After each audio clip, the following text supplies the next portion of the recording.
Բարի երեկո։ Փակ TV եթերում լուրերի հետքերով հաղորդումն է։ Այս ժամի համար պատրաստել ենք օրվա ամենակարևորը։ Իսկ դուք շարունակեք բաժանորդագրվել մեր ալիքին, եթե ուզում եք լինել մշտապես տեղեկացված եւ բաց չթողնել իրադարձությունները։ Բելարուսի նախագահ Ալեքսանդր Լուկաշենկոն Եվրասիական անվտանգությանը նվիրված Մինսկի 3-րդ միջազգային համաժողովում հույս է հայտնել, որ Գազայի հատվածում եւ Ադրբեջանի ու Հայաստանի միջև հակամարտությունների լուծումները երկարաժամկետ կլինեն։ Վերջերս հաջողվեց հասնել մի քանի երկարատև հակամարտությունների հանգուցալուծման։ Ես մեծ հույս ունեմ երկարաժամկետ լուծման կհասնեն Ադրբեջանն ու Հայաստանը, խաղաղության համաձայնագիր կստորագրվի։ Մենք հույս ունենք, որ սա լավ սկիզբ է, ասել է Բելարուսի առաջնորդը։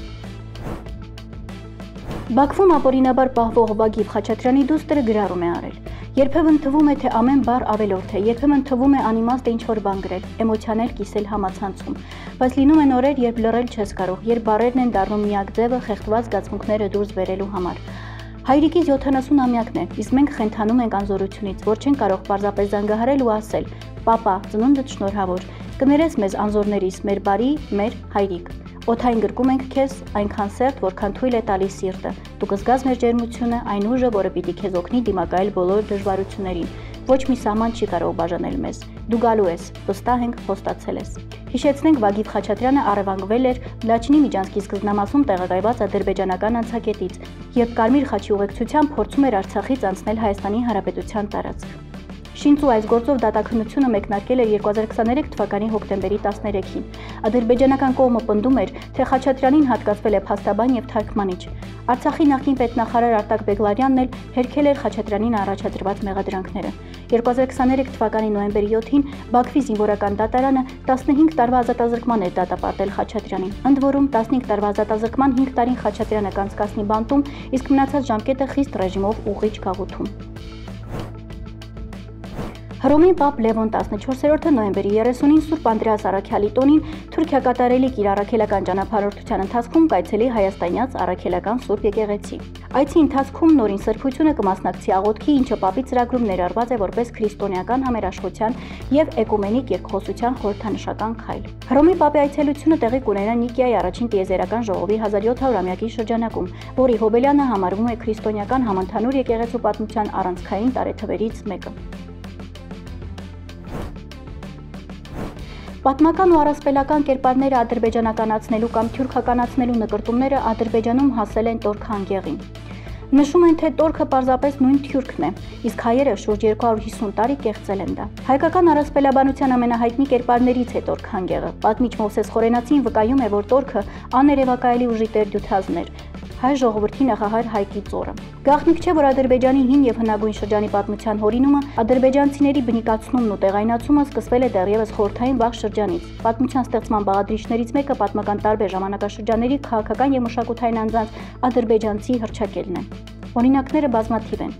Առհասարակ ադրբեջանականացումը կատարվում է երկու հիմնական եղանակով։ Եթե անձը թյուրքախոս է կամ մուսուլման, միանգամից ներկայացվում է ադրբեջանցի, եթե քրիստոնյա է, նախ աղվանականացվում է, ապա յուրացվում։ Կան դեպքեր, երբ ադրբեջանականացումը իրականացվել է պատմական աղբյուրներն ու փաստերը հարմարեցնելու եւ յուրովի մեկնաբանելու ճանապարհով։ Անկախ ամենից Ադրբեջանում հարևան ժողովուրդների մշակութային ժառանգությանը հավակնելը արդեն մոտ մեկդարյա պետական քաղաքականություն է։ Հարկ է նշել, որ նման քաղաքականությունը միայն Ադրբեջանի հին շրջանի կեղծ պատմության ստեղծման եւ ադրբեջանցիների բնիկացման նպատակ չի հետապնդում, այլ վաղուց արդեն դարձել է հարևանների հանդեպ Բաքվի ծավալապաշտության կարևոր բաղադրիչներից մեկը։ Իրավունք թերթը գրում է. Պարզվում է եկող կիրակի կրկին Հովանավանք այցելելու Փաշինյանի հորդորը խորը արմատներ ունի։ Ասում են վերջինս այդ կերպ ուզում է հասկանալ, թե մաքսիմում ինչ ռեսուրս ունի ու արդյոք այդ ռեսուրսով զինված կարող է վեհարանը գրավել։ Բայց մինչև կիրակի էլ ժամանակ է տվել իրավապահներին հոգևորականների վրա նոր կոմպրոմատներ հավաքել, որ պետք լինի վերջին պահին սլիվներ անեն, գրում է օրաթերթը։ Ռուբեն Վարդանյանը արդեն 761 օր է գտնվում է Բաքվի գերության մեջ, բայց նրա գործը ապրում է։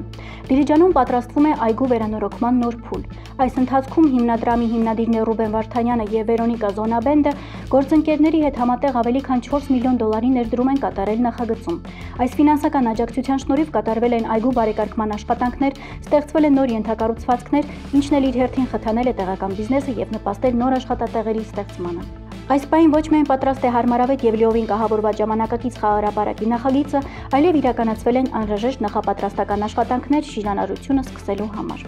Դիլիջանի բնակիչների համար կարևոր այս ծրագրի իրականացումը կսկսվի հենց քաղաքային իշխանությունների կողմից շինարարության թույլտվություն ստանալուն պես։ Եվ վերջում օրվա տեսանյութ։ Չինաստանում ստեղծել են ռոբոտ Մեդուզա ստորջրյա հետախուզության համար։ 12 սանտիմետր տրամագծով եւ 56 գրամ քաշով մանրանկարչական ռոբոտը գրեթե չի տարբերվում իսկական Մեդուզայից եւ հագեցած է արհեստական ինտելեկտի վրա հիմնված չիպով տեսախցիկով։